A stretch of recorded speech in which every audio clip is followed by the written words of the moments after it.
Olá, amigos, provavelmente também colegas de trabalho.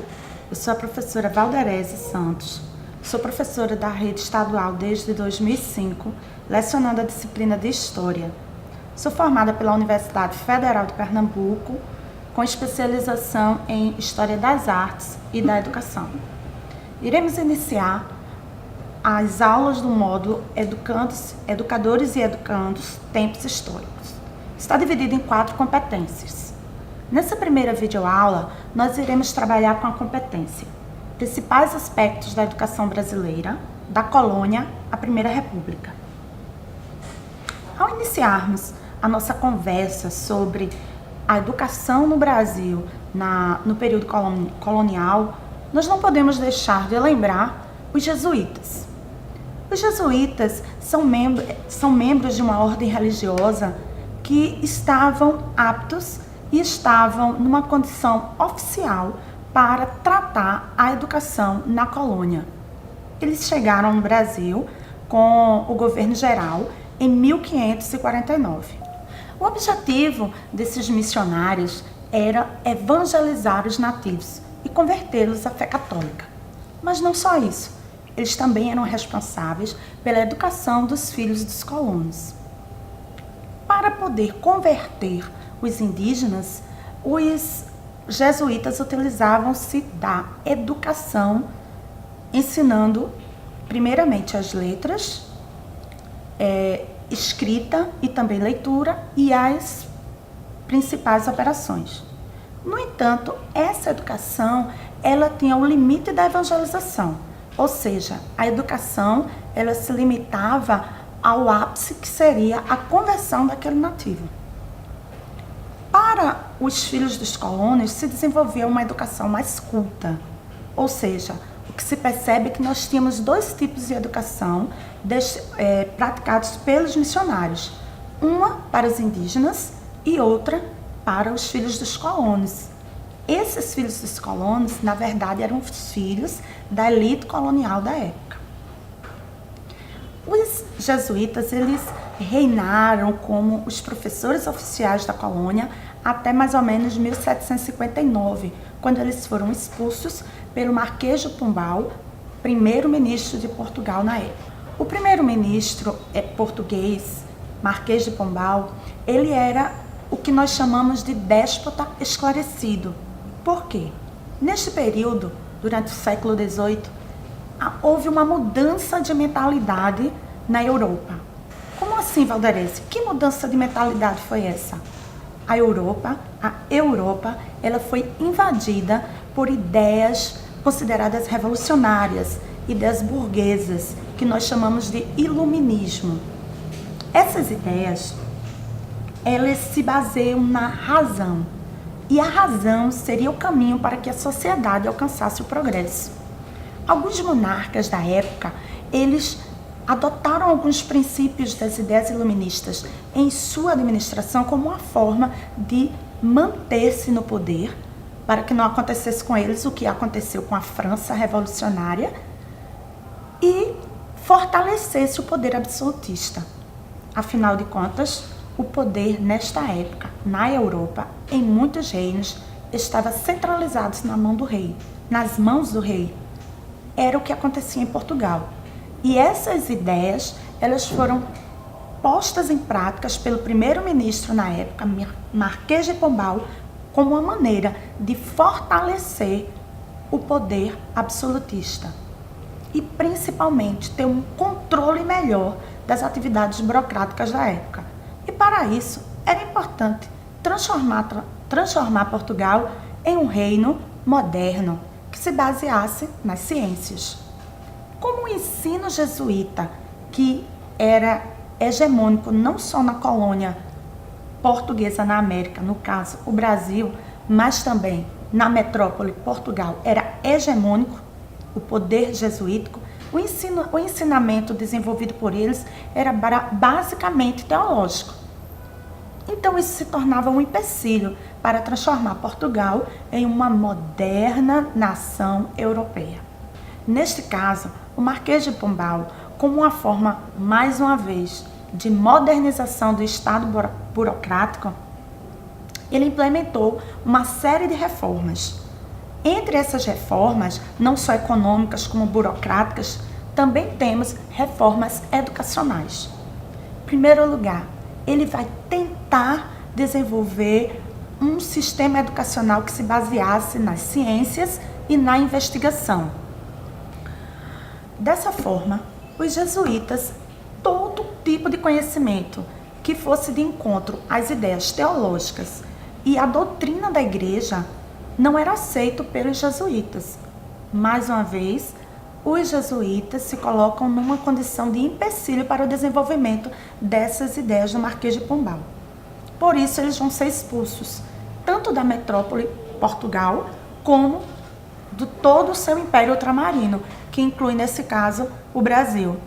Os jesuítas são expulsos e inicia-se um novo modelo educacional. Então, nesse caso, com a expulsão dos jesuítas, nós vamos ter um vácuo, uma lacuna a ser preenchida por novos professores.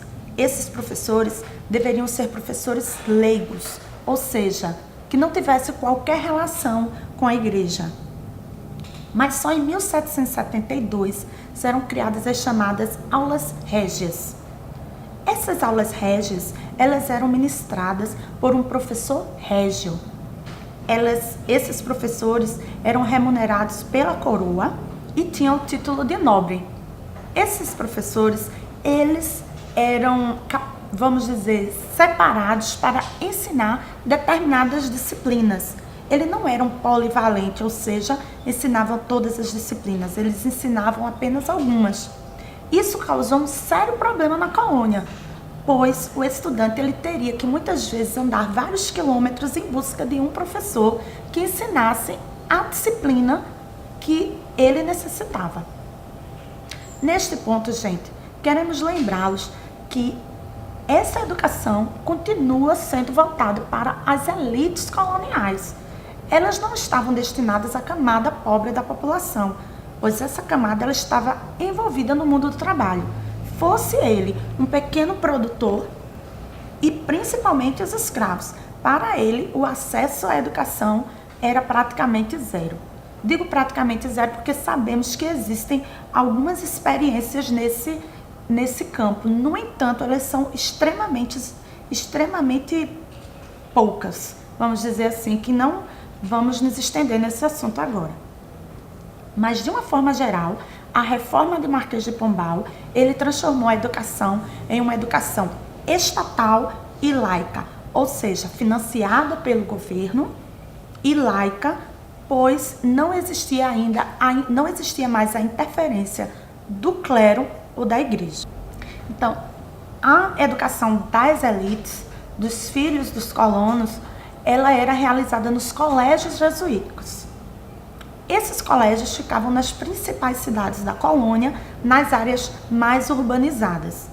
Esses colégios foram construídos, a maioria deles, a pedido dos próprios colonos, para atender essas necessidades, as necessidades de formação dos filhos, dos jovens, e também eram financiados pelos próprios colonos, ou seja, era um ensino privado. Mas os colonos, eles pagavam para ter a educação dos seus filhos. Como esses professores das aulas régias, eles ensinavam apenas algumas disciplinas, mais uma vez, continuou-se o grande problema para se encontrar professores leigos com domínios e conteúdos. Essa situação, ela vai permanecer até 1808, com a chegada da família real portuguesa, que vem para o Brasil fugindo das tropas de Napoleão. Eles vão chegar aqui no Brasil e vão ter necessidades para organizar toda a burocracia do Estado. Para organizar essa burocracia do Estado, é necessário que eles organizem o curso superior. Então, com a vinda da família real, organizam-se os primeiros cursos superiores do país. Mas, para poder ter acesso ao curso superior, era necessário que se tivesse uma formação secundarista. E o curso secundarista não existia. Como resolver este problema? Simples. Mais uma vez, o ensino era destinado às classes ricas da colônia. Por isso, Essas classes, essas pessoas ricas da colônia, que geralmente eram grandes proprietários de terra ou grandes comerciantes, eles pagavam professores para os seus filhos. Ou seja, o ensino secundário ele continuou num sistema de aulas bem parecido com o sistema de aulas régias. Eram professores particulares que davam aula. Ou então, essas famílias pagavam cursos para seus filhos no exterior, para eles poderem assumir os cargos burocráticos dentro da própria colônia, que foi uma demanda que ocorreu com a vinda da família real portuguesa. Com a vinda da família real portuguesa foram criados os primeiros cursos superiores. A criação desses cursos foi provocada por uma demanda para que se pudessem algumas pessoas assumir cargos burocráticos do Estado. Mas como chegar ao curso superior sem ter um curso secundário, já que não havia curso secundário na colônia? Simples. As famílias pagavam professores particulares ao estilo das aulas régias para a formação dos seus filhos que iam prestar os exames e iam poder assumir os cursos secundários. O que temos nesse momento é que houve uma construção de um sistema educacional de cima para baixo. O curso superior foi criado antes do secundário, que dava acesso ao curso superior. E isso fazia parte da lógica do poder absolutista, porque para eles o que interessava era apenas ter pessoas aptas para assumir a máquina administrativa do Estado. Com o Império, que iniciou-se em 1822, é outorgada a Constituição, a primeira Constituição do país, em 1824, e nela já vem se falando que é necessário que o ensino ele seja gratuito e seja para todos. No entanto, a dependência do nosso país ao capital externo inglês, os grandes problemas com a arrecadação tributária, algo que não é muito diferente da nossa vivência atual, mais uma vez coloca a educação do país em segundo plano. E esse sonho não chega a ser realizado no governo absolutista de Dom Pedro I. No dia 15 de outubro de 1827, foi promulgada a única lei que tentou disciplinar o ensino elementar, até 1946.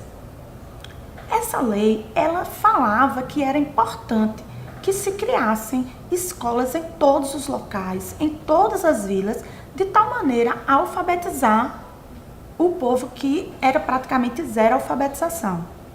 No entanto, mais uma vez, por conta dos problemas de arrecadação tributária, a instabilidade do Império, que tinha muita insatisfação com a organização imperial, a dependência do capital externo inglês fez com que esse sonho não fosse realizado. E a educação, mais uma vez, foi colocada em último plano, nem em segundo, foi colocada em último. O ensino estava nas mãos das províncias, o que hoje nós chamamos de estados.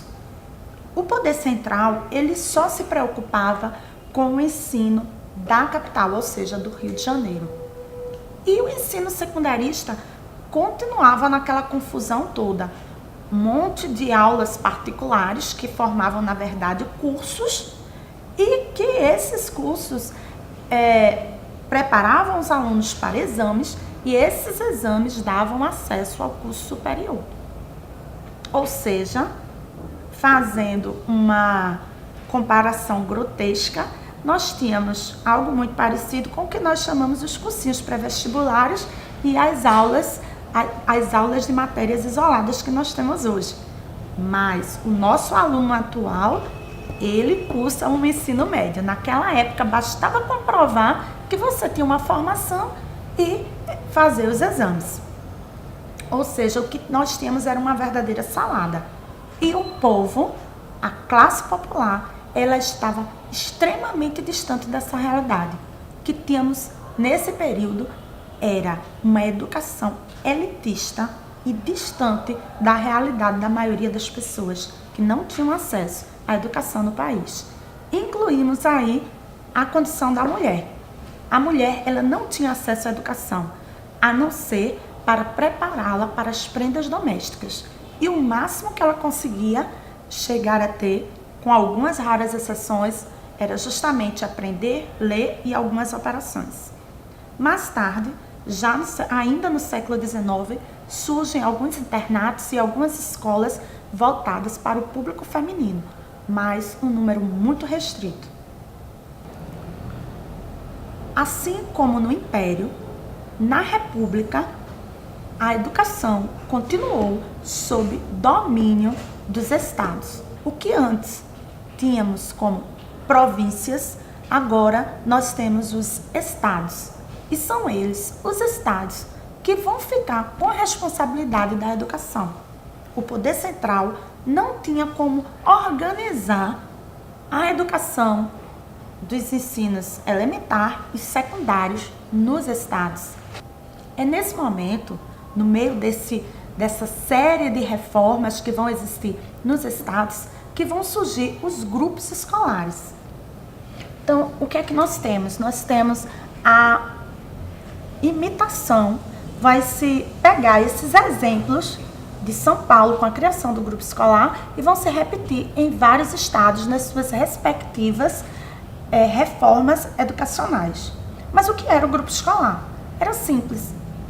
Pegava-se as várias escolas que estavam espalhadas pelas cidades, nos vilarejos, e as concentrava em um único prédio, um prédio com características de uma escola. Existia uma pressão muito grande para transformar esse cenário da educação brasileira. Nós temos um cenário de 2 milhões de pessoas alfabetizadas apenas, em um universo de 14 milhões de habitantes, ou seja, 14% da população brasileira sabiam ler e escrever.